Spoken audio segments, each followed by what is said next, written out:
Des peluches, des puzzles, des jeux de société, tous contrefaits. À Bayonne, les douaniers ont saisi plus de 500 000 articles dans un hangar. Ils étaient revendus sur Internet. Un homme suspecté d'avoir orchestré ce trafic sera jugé début juin. Antoine Casabonne et Christophe Deveau.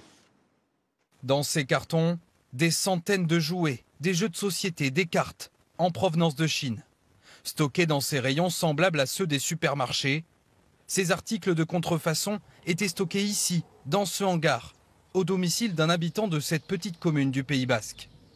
540 habitants, étonnés d'une telle opération de contrebande. Ça fait bizarre, mais bon, jusqu'à présent, personne n'en a parlé au village. Moi, c'est aujourd'hui que j'ai découvert.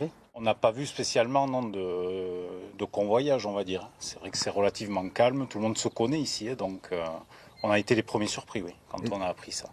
Au cours de leur perquisition, les douaniers de la brigade de Bayonne ont découvert plus de 500 000 articles de contrefaçon, un record, l'équivalent de 3 fois le nombre d'objets saisis l'an dernier.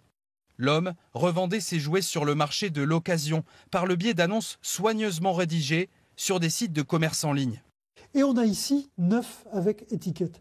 Donc ici, il insiste bien sur le fait que le jeu n'a jamais été ouvert, qu'il est encore sous blister et par là même qu'il est authentique. Ce qui est ici, pour le cas, complètement faux. En plus d'être vendus au prix fort, ces jouets produits à bas coût ne respectent aucune norme sanitaire. Les produits qui sont contrefaits n'ont aucune norme. Donc vous ne savez pas ce qu'il y a dedans.